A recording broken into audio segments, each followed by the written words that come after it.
Hey, how are you? Hello, everyone. This is Powell again. I think this is episode 7. I need to start keeping track. The formula, the goal is to supercharge your money machine. And this episode is going to be I want to be a bit aggressive. I discussed this in an episode, I think episode 3. We went over something called the value system, which we have here on the board, and in the spirit of me and my outlandish, I think, sweeping statements, broad statements, I have another one here today. All right. So this sweeping statement, not to be dramatic, but it is an actual fact that the two terms towards the bottom and the 2 words towards the top, in this very simple 4-way matrix, as they were called when I studied engineering, are the keys to your, if you believe that you are locked or in a dead-end job, or you would like to move up in your job, or you'd like to create your own company, these 4 tools, if you will, are the keys to doing that. These 4 tools, to be even more outlandish, these 4 tools represent the sum total of the entire world economy. Let me turn my ringer off so no one calls me and disturbs us. And these 4 terms are the bedrock and foundation of the book. So scientifically, you need to know the behavior of your prey. All right, if you want to be in the spirit of being dramatic. So as a CEO, the people that you sell your product to are essentially your prey. All right, and you need to know how your prey behaves. Like if you are a lion and you know that gazelle have to come down in the afternoon to get a drink of water by the Nile River or whatever, you just hang out in the bushes, and so they can't see it, and when they come down, you just jump on them and bite them in the neck, and there's dinner, and there's your evening meal. All right? The same thing is true of salespeople or corporations. The general public who you sell your product to are essentially your prey. All right? And these are the tools that you use to catch them. All right? So in the book, we call these things, and in salespeople call these things pain points. I'm going to explain this here. And this alone, if you can master this alone, you can probably move up to the CEO position in any company. Whatever company it is, if you master this and can manipulate society and catch prey using these 4 things, then you're going to be your boss's boss in short order. All right? So, scientifically, if you were to look at human beings under a microscope, right? I remember when I used to take the plane back and forth from college to, there was a shuttle flight from Boston to New York, and we would take off, and we'd be flying over Boston. I would look down out of the plane window at the people driving their cars, and they would look like little ants to me. And I'd be like, look at these people. You know, I would just look at them like they were organisms under a microscope. So right now, if you looked at humanity under a microscope, you would see that although they think they're going to work, and they think they're going to get food, or they think they're taking their children to soccer practice, or they think they're buying the latest Louis Vuitton bag, or a new iWatch, an iPad, or whatever the hell, right? Although they think that's what they're doing, what they are really doing is chasing after these 4 things relentlessly. So again, sweeping statement here is, from the time we are born until the time we expire, human beings only do 2 things. Whenever you wake up in the morning, or as soon as the doctor slaps you on your backside and you start crying when you are a newborn baby, you start doing these two things until your life ends. Those two things are, you process information, and then you make choices to avoid pain. That's the human condition. The human brain processes 40 to 50 billion bits of information each and every second. It's an incredible central processing unit, all right? And from the time you wake up in the morning, all you do is wake up and you process information. Okay, I need to avoid pain. There are only 4 pain points that human beings process. There are only 4 pain points, rather, excuse me. There are only 4 pain points that human beings are trying to protect themselves from. They are emotional pain, physical pain, losses of time, and losses of energy. And the culmination of that sweeping statement is that if you can create a product that can protect the humanity, for the world, from these 4 things, they'll give you their money. And they'll say thank you. All right? That's it. That's all human beings do. So every television commercial, every sales pitch, every time you walk into a store and buy something, you are looking to protect yourself from one or all of these 4 things. You don't know that.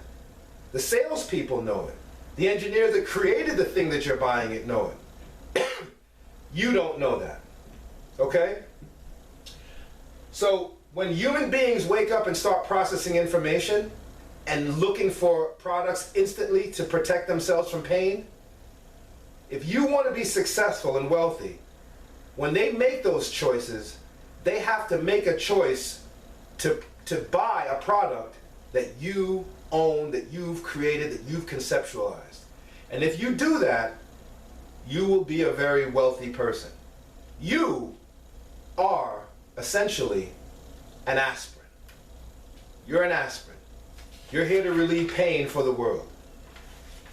This, ladies and gentlemen, is the highest form of corporate manipulation throughout the world. This is it. Anytime you hear someone say the word value, value add, valuation, value proposition, fair market value, this is what they are essentially talking about. And salespeople are trained to use these 4 pain points to get you to buy their product at the highest possible price. If you as a salesperson can do that, your job, the company you work for, will worship you. They'll treat you like royalty. Salespeople are treated like royalty, the top ones in any organization. They are essentially like on the street you have a hitman to murder the drug dealers that are trying to infringe on your territory. In corporations, salespeople are essentially corporate hitmen. All right? Because remember, the one thing that CEOs hate the most is competition. All right? So I'm going to explain these 4 things so you can understand them. And I really want you to buckle down on this, because it is the bedrock of the entire book. All right? It's what, and I don't know why. Well, I have a feeling, I have a theory as to why nobody's just basically said this, even though salespeople have been making oodles of money for years. It's the same reason why CEOs have instructed the schools not to teach certain things in the schools. They don't want competition. All right? Nobody wants competition. A girl walks into a party, if she sees another girl with the same dress that she's wearing, or when I buy some sneakers that I think are incredible and I see some other schmuck wearing my sneakers, it just disgusts me. All right? That's the reason, that's the only reason I can think of why this hasn't been expressly said or talked about to this point. Another adage in sales is that if you want to sell somebody something, you get them sick and then you get them cured. You get them sick. You show them that they're sick by drawing out all the pain that they're in, that they don't even know they're in, because they don't even really know why they're buying products until you show them that they're in pain. Okay? So, emotional pain. This is the worst one. This is the most effective pain point to use. People can endure physical pain. Like you get a cut on your knee, you get a boo-boo on your knee because you fell. You need, what's a good thing to cure physical pain? Novocaine. You go to the dentist, right? And you got to get some lunatic dentist is on top of you with a drill, drilling into your tooth. It's painful. When I'm in the dentist office and the dentist on top of me, I'm sitting there holding the thing like, oh, it hurts. Give me some more Novocaine, all right? Physical pain. You go to the doctor, right? That's why doctors are here. When you break your neck, who do you go? Call the doctor. Call an ambulance, right? Physical pain. You can go through all of the products in your house right now and literally list the ones that are here to protect you from physical pain. All right? Losses of time and losses of energy. These two, ladies and gentlemen, are known as efficiency. All right? And if you can help people do things in less time with less energy, which is what technology is really designed to do, people will give you lots of money. All right? Technology is actually a bellwether for the economy, meaning you can gauge the health of the economy by how well the technology sector is doing. So my job when I was a sales engineer was to come into a CEO's office and essentially speed up their company using my computer systems. That's what calculus is all about. I don't know why no one said this. Calculus is not about anything other than speed. How fast is something going? So if we know that a stock price is going to plummet at a certain rate of speed, we know exactly when to buy it, and we know exactly when to sell it, so we can make a certain amount of profit. And that's why engineers are hired in the finance industry. All right? Calculus, speed, okay? So, losses of time. Products that protect us from losses of time are cars, watches. What else protects us from losses of time?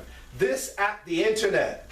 All right, I don't have to go out and walk to everyone's house and say, hey, you see this formula? I film people, I put it up on the internet, I put it on my social media platform, bingo, bango, bongo, it goes viral, and 1 million people see it, and I make $1 million, and it makes me more efficient, speeds me up. So companies will pay out of the nose. They actually budget millions of dollars to make sure that they keep their companies moving faster than what?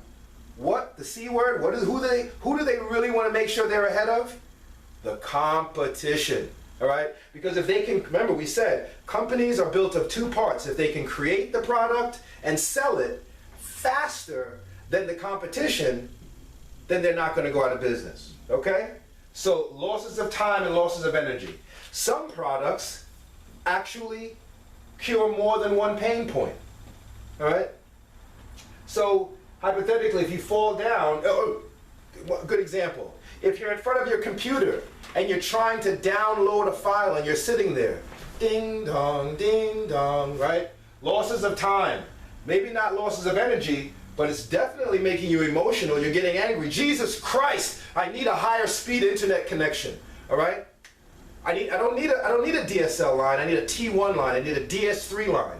I remember selling a huge pipe to a financial company because they needed to make sure that when their traders did their trades, 1/10 of a second to them was worth $100 million. And then they needed to have a backup line. It's called redundancy, right? And they had some sort of it was called BGP, Border Gateway Patrol. So we would sell them one DS line or one huge pipeline of internet access so they can do their trading. But God forbid one of those lines went down, they needed a mechanism of switching to their backup line instantly, right? And I sold them a circuit one circuit, you can think of it as like a huge lane, the Autobahn in Europe. I sold them this circuit just because they needed to speed up their process 1/10 of a second, all right? I made 10 grand off of that sale, all right? The company was a large financial company in Manhattan. The name of the company was ITG, all right? And I sold them that deal, all right? I sold many deals like that, all right? That was literally one of when I sold telecommunications, I would sell deals like that because the pain point for the financial industry is that they lose almost 1/3 of their revenue every year because their internet and their telecommunication systems goes down. It's just a nature of the beast. So they'll not just have one backup, they'll have 2, 3, 4, 5 backups. It's called redundancy because they can't afford to lose time. All right, they lose time, they lose energy because now their traders can't get their trades through. And if they can't sell in an instant, then they incur more losses. And that's not good. All right, a customer wants to dump a stock immediately before it starts to plummet because remember we said the calculus of it all is how fast is this stock plummeting. All right, some company loses its patent on a particular drug, their stock is on its way down. Dump it before we lose it. If they can't get the trade in, that's a problem, okay? This is how the technology industry makes money. This is why technology people are billionaires, all right? So this, at a high level, is how salespeople manipulate companies to buy anything. So when I took my first sales job, I was like, me? I'm supposed to sell some CEO at some financial company $1 million worth of computer equipment this month? You want me to do it? How am I going to get them? I can't even get my mother to buy me a Snickers bar at the supermarket. How am I going to get these people, these highly intelligent, wealthy people in these big offices on Avenue of the Americas to buy $1 million computer system from me? I was insecure. The way you do that is this, okay? So anytime you hear the word value, this is what they're talking about. Now the problem is, and the reason why this is so valuable to the masses of society, is that value is everything. If you want to be successful, you have to add value to society, all right? Not to get too racial here, but the overarching mentality or thought process is that black men have no information and add no value to society other than putting them in some sort of a correctional facility and making money off of them that way. But they definitely don't create products. They don't, which is a lie, we do, all right? But the overwhelming propaganda that is purported through the media is that black men don't do this. Now, the crazy thing is that everyone needs to be able to add value to society. Why is this not taught in the public school systems? To take it even a step further, if you ask right now your boss to go into his or her office and just ask them, what is value? What is it? They probably don't know. They don't have an academic answer for it. Now, if you don't know what value is, how are you going to add it? How are you going to create it? How are you going to sell it if you don't know what it is? If that's the big fish, if that's the whale of society, creating value and selling it throughout the world, and nobody knows what it is, just on a basic level, how are they, or society at large, supposed to do it? They're not. The few people that do know it are keeping it a very closed-mouth secret because they don't want competition. Because if the schools start teaching everyone what value is and how to create and how to sell it, then the top 1% has a very big problem on its hands. All right? If this does what I think it can do, I'll be assassinated. All right? All right? So if you hear that I mystically, magically committed suicide, or I fell off the top of a bridge, or I got hit by a cart, and a horse and cart, I suggest you